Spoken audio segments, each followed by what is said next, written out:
Hello, welcome to FIREWATCH, the Scottsdale Fire Department's podcast. Each episode, we will be taking you behind the scenes and getting to know your SFD firefighters who continue to confront the hazards of our growing urban environment and continue to mitigate complex life safety problems through risk management, strategic planning, disciplined deployment, and aggressive fire attack and rescue philosophy bravely and successfully.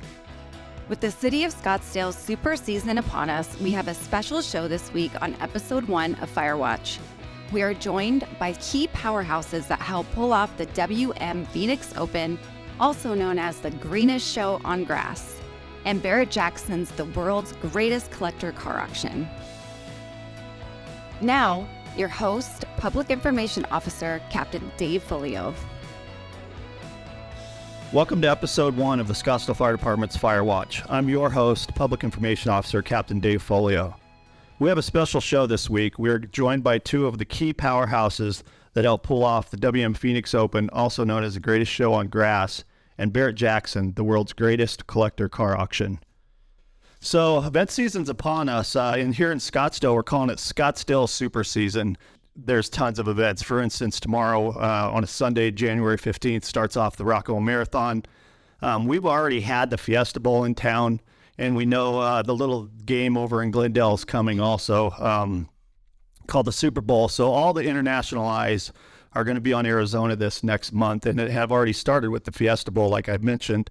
Chief Swick, I know your division falls under, when you look at the org chart, you've got the fire marshal under you, planning. We've got, and it's no secret by now, we've got 3 or 4 sanctioned NFL events that are in town. We've got a host NFL team staying in our city. So I can't imagine the permit process and the planning and all that goes into it. And then eventually, like I said, we've got 2 of the biggest events, signature events, with the WM Phoenix Open and Barrett Jackson. Yes. So my team, the prevention team, is responsible for all those plans for the events and all the inspections. And actually, a big piece of their time is meeting with the promoters and vendors to always work out. Sometimes there are some solutions that need to be come up with because we've got interesting venues and interesting layouts of the venues. And I'm proud to say our team is awesome, and we always get to yes with our partners doing that. What makes it a heavy load is they're still doing all their regular job too. Construction in Scottsdale is at record pace right now with building permits being pulled. So that equates to our fire marshal working on the design and review of buildings to make sure fire trucks can get around them with landscaping, et cetera. And then the plan reviewers have to review everything, and then the inspectors inspect everything. And then a couple more pieces we have to my team is for non-emergent but important safety, we have a community outreach.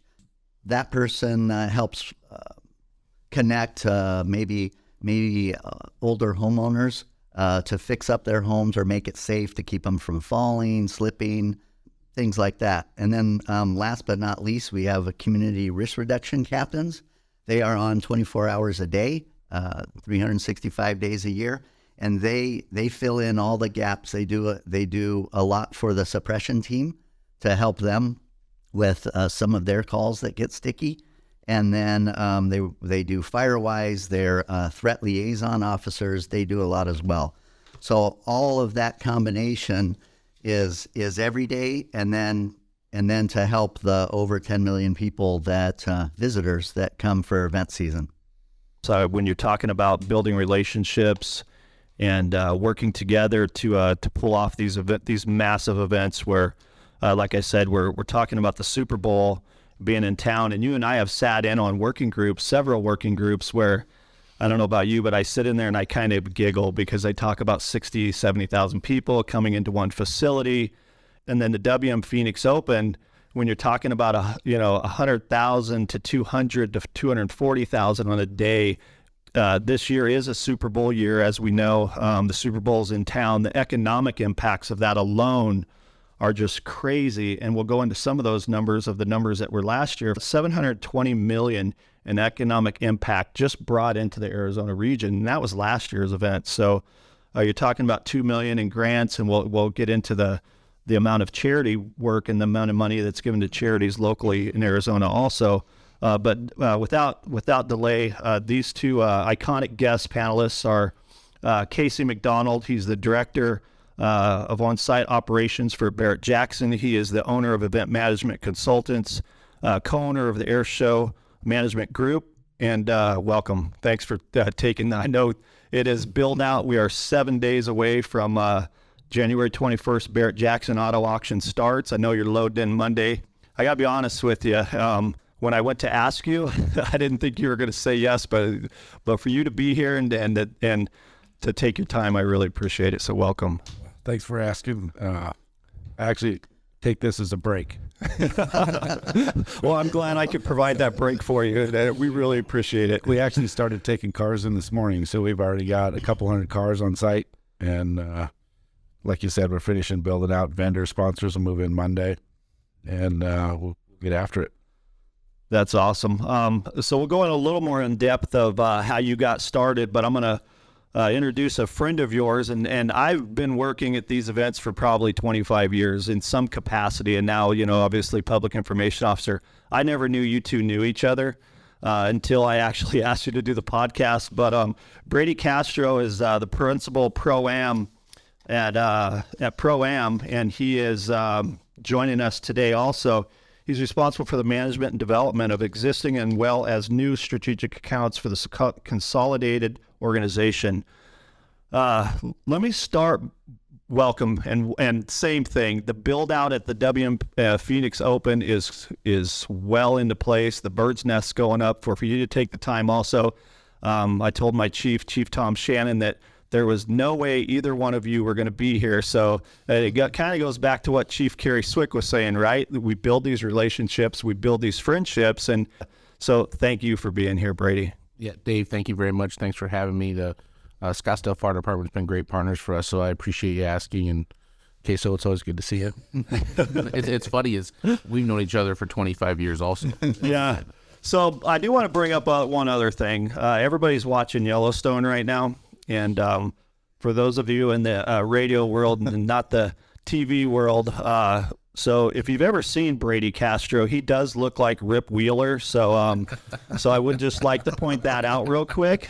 So It's a little generous, but thank you. No, yeah. So, and what made me think of this was everybody's, I was listening to KNIX actually, and they were talking about all these large venues and concerts, and you're going to see it, and you'll probably be mistaken for, Rip Wheeler, who Cole Hauser is the character that plays Rip Wheeler on Yellowstone. But you got to really be careful when we're Jason Aldean on Thursday night, I think, at the Bird's Nest, because that's the popular thing right now. Everybody's buying that hat. They can't keep these hats in stock.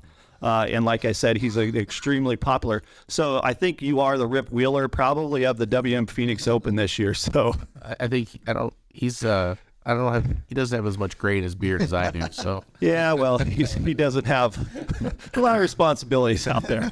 So without further ado, we do have the John Dutton of the Barrett Jackson also. So when you're talking about Casey McDonald, absolutely, isn't there some resemblance right there, John Dutton? So we've got that out of the way. Interesting conversation with you two.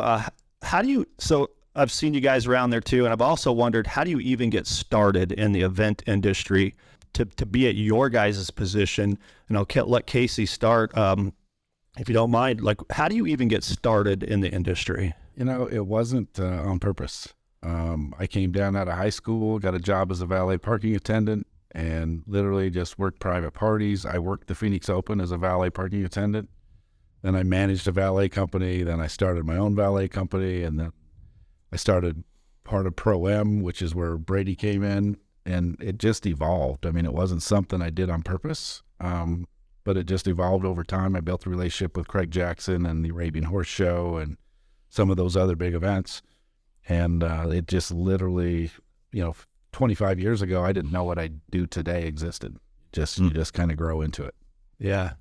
So you were saying, I remember we were having a little bit of a conversation with it. Started at the valet part of it, right? Where you were doing the valet, and then I'm pretty sure Brady's probably going to have a pretty similar story. Did you actually hire Brady? So I was at Pro-Am when Brady started in, what, 98? It's November of 98. Yeah. November of 98. So Brady came in November 98, obviously was stood out amongst everybody, so he moved up the ladder really quick. But, yep, he got his Pro-Am nickname pretty quickly. We're not going to talk about that. That's a cool story. So I would imagine that when you're working in that type of atmosphere and to the level you're at, it's just about building relationships and obviously for you two to be here today, you've got to have a team underneath you that you trust, that gets the job done. And it amazes me every year when especially at Barrett's growing, and we'll ask you shortly what's new at Barrett this year. And the same thing with the Open. You go out to the Open one day and you go out the next day and there's another level built. So Brady, how did you get started in the industry? I know that he hired you as a valet, and there was a little story. They went to Barrett Jackson and they did valet for actually Craig at Barrett Jackson, and obviously built a relationship where now he's trusted to do the director of operations. I actually started working security in the arena where I went to school at Southern Illinois University. And when I moved to Arizona in 98, I saw an ad in the New Times, and it said, fun work, fast money. And so I said, event work. I'm like, so I went and applied, and, of course I put on my suit and went in there and interviewed and whatever, and met Casey and got hired, and, just started working.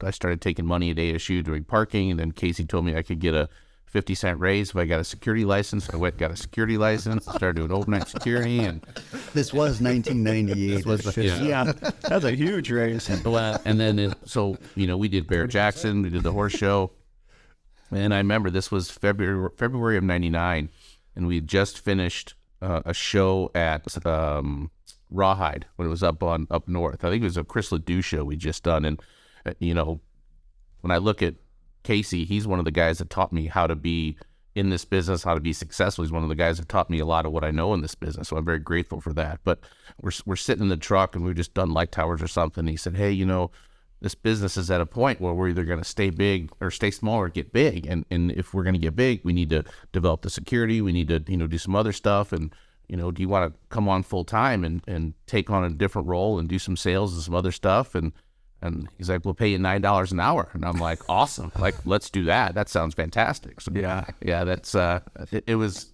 you don't forget times like that. And, that was back when basically Pro-Am was 5 guys and 4 pickup trucks, and we had a little 12-foot white trailer. And that's how we did everything. Right. And then you buy a fuel truck and you start a fence company and do all this stuff. But it's, like I said, I'm always, Casey's one of the guys that taught me how to be successful in this business and a lot of things I know. So I've always been grateful for that. That's awesome.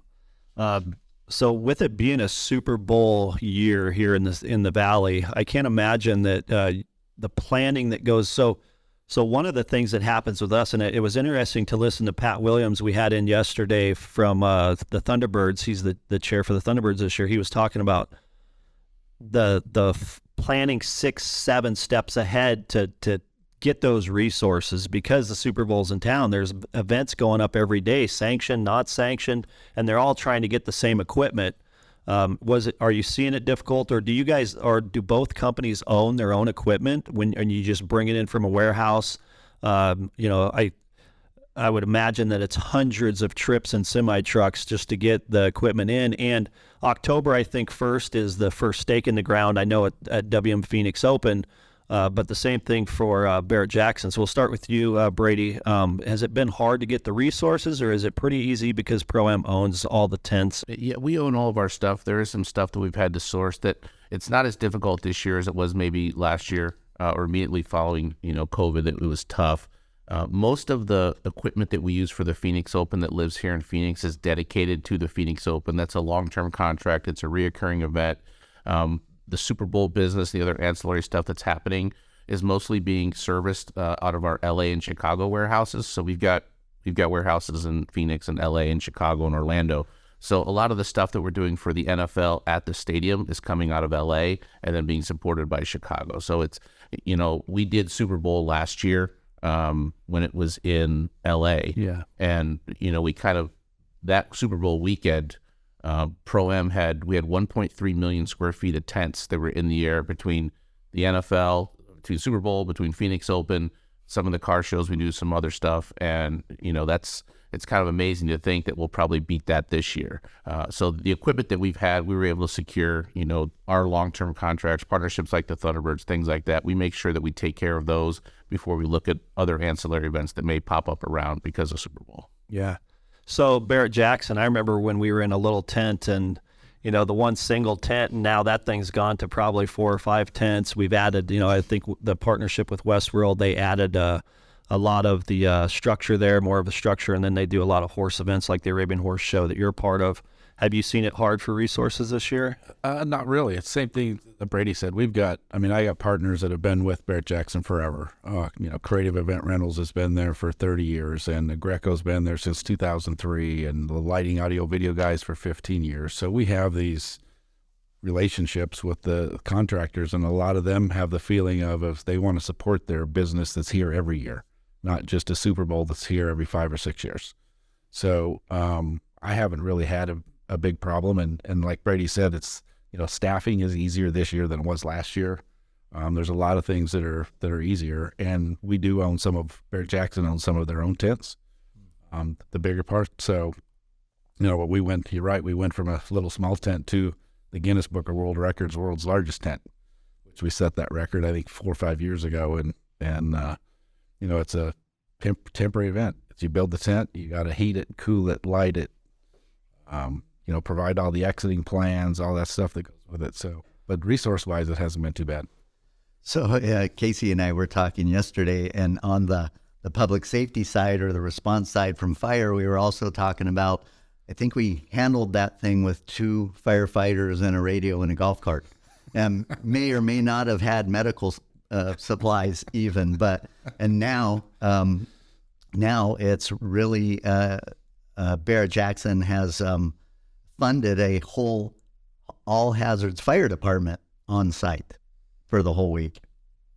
Yeah, that's impressive to think about. And in every single one of my PSAs that I shoot, I talk about a city within a city. I mean, I remember reading back even last year, and we double our population out at the open. We bring in these restaurants on all the way out at the 16th hole. We work with SPD and a unified command system, Pro-Am. We work with Barrett Jackson, and we strategically place equipment around to be able to handle an incident if it happens. So I think that's one of the takeaways that people don't realize. So this year, what do you think, what changes have been made, or what can people expect at Barrett Jackson that it improved, gotten bigger? I know that it just keeps adding every experience, and it's the excitement of it. There's concerts out there. I know the Saturday before the Open starts, we do a concert at the Coliseum now. What have you guys added that's going to be bigger this year? So we've extended some of the live music that we have during the week so we'll have live music Tuesday through Saturday evenings in the South Showcase, which is the Equidome that we transform into a showcase for the Friday cars. So we've added that. Endeavor IMG has actually came in as a partner and bought into the Barrett Jackson brand, and so with them, we're looking at all our opportunities on how we can make it grow in the future. But there'll be a lot of just minor detail stuff that's going to be a little bit different than it's been before. We'll have a DJ that's playing in one of the bars outside that we've never had before. So it's taking it to the next level when it comes to experience and elevating that experience for the customers that come. Yeah. So for us, I know one of the after actions that we do, we always try to learn something from each one of these events. And as we move through, we learn that you got to do something with the entrance or more signs and it really shows how we work together and we collaborate with each other. We're in constant communications. You go to more meetings than you probably wish you would want to go to, where changes are made and you don't know about it, or you do know about it. Is there any one thing with the WM Phoenix Open there, or has it been pretty smooth? I would say that we're ready. I mean, we're excited for everybody to show up on February 4th and then again February 6th. The concert in the Coliseum is going to be great again. We've got a Maroon 5, great lineup. We learned some things last year about how to make it a better experience for our guests, and I think people will see that. You alluded to the entrance, with the DraftKings Lounge being built there on the old Expo pad, and the entrance is going to be very different this year. I think with the collaboration we've done with all of our partners in the city and the public safety, it's going to be different, but I think it'll be great. I think, it'll be more of a grand arrival moment than we've had in the past. On course, the fan zone area has been completely rebuilt and redesigned. There's a new venue there, Goldwater Grill, which I think is going to be exciting. Much larger merchandise tent on course, which is, it's a 26,000 square foot tent. That's exciting. There's some new on 18, on 16. There's some more double deck. So, the course, a lot of it is the same. People will come in. It's going to be exciting as ever. But there are some changes there, which I'm looking forward to, and I think will be very well received. We always get the question of, I don't know how you guys do it, but literally it's all hands on deck for us. We ask people to work a lot of overtime apartments. We're not giving out this year because obviously we always have the big events, but we'll be taking some in. Can you speak to, I know we've got a hazmat component that we bring in, and/or what a lot of people don't realize is automatic gate systems. So if we do have a big incident that happens at any one of our events in the city of Scottsdale, we can hit Tempe, Chandler, Phoenix, Glendale. They are all coming, and they're on a dispatch automatic gate system. So we do have that in place. But so yes, and let's back up a minute. Although we do these events over and over and over for many years, that doesn't mean a month before we pop it out and everything's done and figured in. This is year-long planning for fire, police, and the promoters as well. So it's not it's event season. We've got to really push, these last 2 weeks. It's all year planning.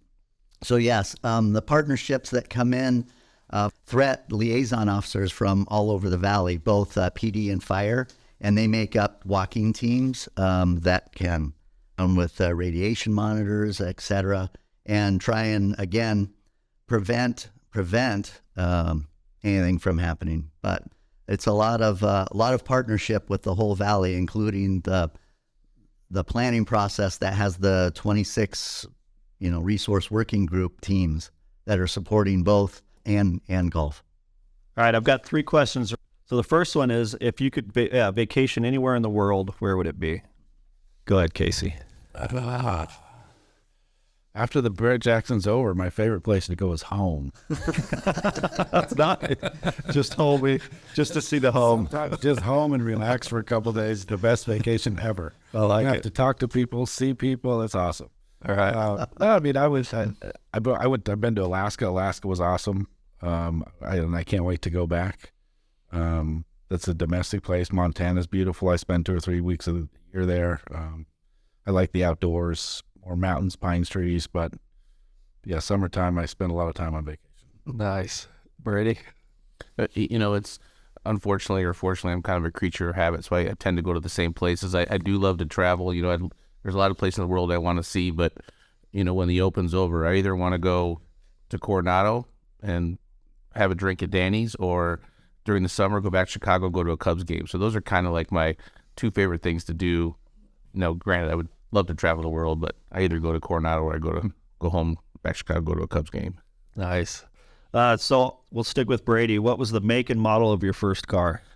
I would give anything to have this back. It was a 1966 Chevy pickup, an 8-foot bed, mahogany bed, 411 rear end, 3 in the tree. It was fire engine red. My dad and I bought it for $1,800. We did a bunch of stuff to the engine. This truck was gorgeous, and I would give anything to have that thing. Casey may have one for you for $250,000. I might have to borrow some money from Casey to sure. Finance program. Yeah, 20%. So my first car was a 1977 Olds Cutlass Supreme Brougham, and I bought it for $4,500 and painted it. It was voted the best car in my class when I was a senior in high school. I had it all fixed up. You know, it was my baby for a long time. I had that for, probably 15 years before I finally sold it. Nice. Within the event planning industry, what's some advice or a book you would suggest for someone listening in the industry or getting started in the industry? Brady, we'll go with you first. It's I would tell them to learn as much as you can about everything and see the opportunity in every opportunity. It's kind of like when I was started with Pro-Am, there's a lot of jobs that we all had to do that maybe weren't so glamorous, right? But if you do that job and do that job well and treat that job as it's very important, somebody somewhere is going to notice that and be like, hey, you did a really good job at this. Do you want to try this? So I always tell people when I speak to, students or whatever, see the opportunity in every opportunity, and make the most of it, right? That's a big thing. If you're going to work in the event industry, you're going to work. There's no job that you're above. For myself, if we're doing an event and traffic's not working, I jump out of my truck. I have to direct traffic, right? That's something that everybody has to do it, and you have to do whatever it takes to get the job done. Be willing to do that. And there's just some people, quite frankly, aren't. As far as books, there's the one book that's really good is called Be Our Guest. It's kind of the Disney principles of customer service. There's another one that I really like. It's called, it's a story of the Happy State Bank. And it talks about after the recession back in 2008, 9, 10, there's this bank in Texas. I can't remember the name. And basically they have a set of values and standards that is the most important thing to them. And that bank actually made money, right? It's one of the few banks that actually made money during this. It's like Uncompromising or something. Gosh, I can't believe I can't think of the name of this. But a bank in Texas, that's a really good one. Be Our Guest is a really good one. I mean, there's a lot of books out there, but those are two that I recommend for people that are in any industry, right? The Be Our Guest has parallels to customer service and a lot of things, but the event industry specific, I think that's a good one. Casey? So I've always said, and Brady's probably heard me say this too, is, if you just work hard, goes kind of what he said. If you work hard, do the right thing, no matter what your job is, you always win. I told my kids that growing up, and I believed that the whole time, which is how I got where I'm at. And the other one I think that was an advantage for both Brady and I is that there was no job that we haven't done. So we're never asking someone else to go do something we haven't done ourselves, which is two things. One, there's a level of respect you get when those people you're working with, you're not just telling them to do stuff that they know that you haven't done before. So I think that's helpful, and it also is helpful on our end because we've done that job, so we know how much time it takes and how to do it. So when you send someone to do something and 3 days later they're not done, you know that they really haven't been doing their job. So that can be helpful as well. The other one is if you don't have patience and you don't have problem-solving mentality, it's going to be tough because no event goes as planned ever. And there's always surprises that pop up. So the big thing is to try to foresee as many of the unknowns as you can so that you have time to fix the problems you don't know about that are coming. And I've never done an event that went exactly the way it was planned. There's always a challenge that pops up. 2010 with the big storm, it was knowing the storm was coming and spending 2 days planning of parking semis along the side of the tent as a windbreak to help keep the tent from blowing down. And, one of our competitors didn't do that. Yeah.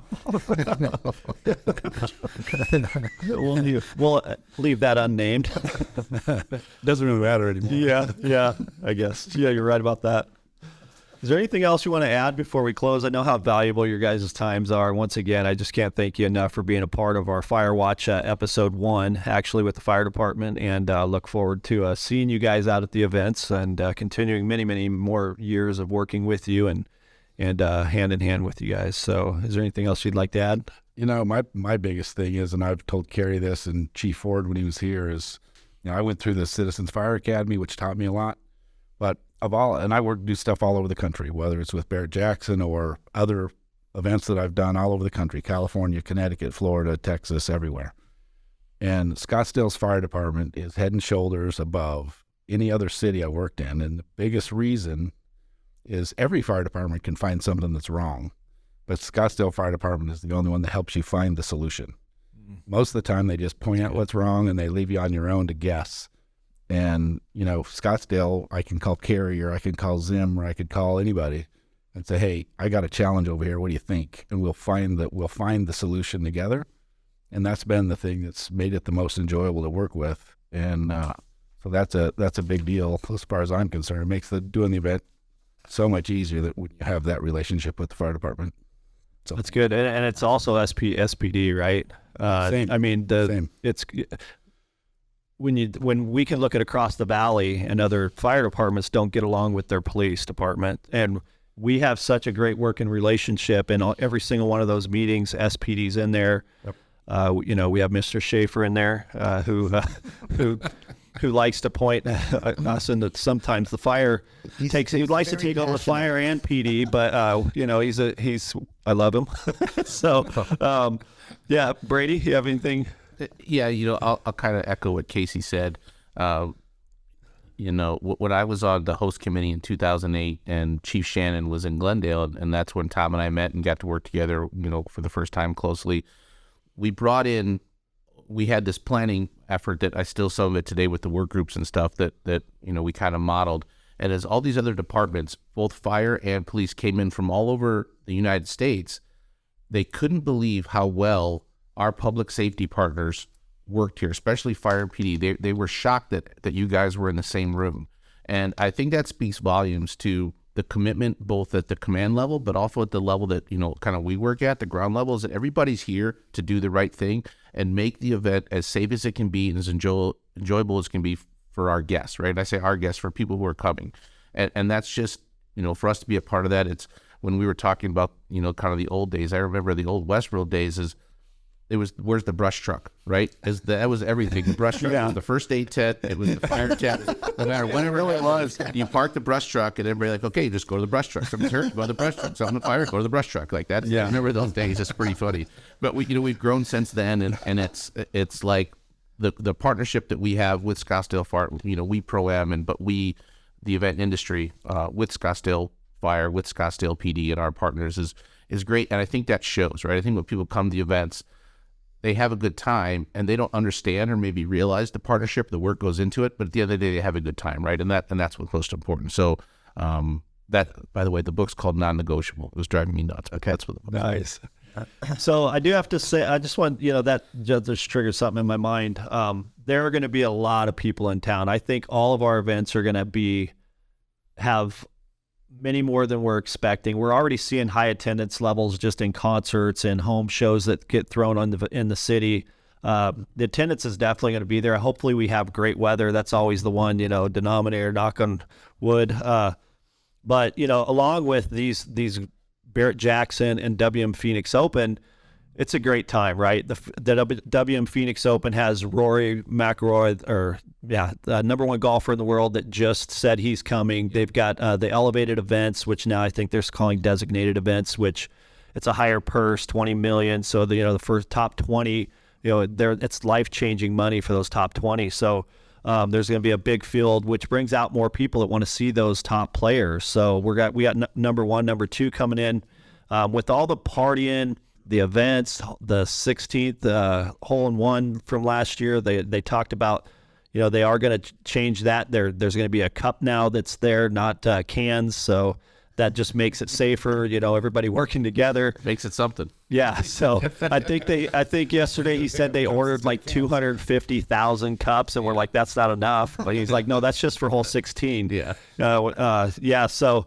The thing that we lose track of here is the amount of money that the Thunderbirds and Barrett Jackson donate to charities in our city. Barrett Jackson's up to $135 million donated to charities, and the Thunderbirds are at $160 million just to Arizona charities alone. So while there's a golf tournament, sometimes we forgot being played because we go out there for the parties and everything else.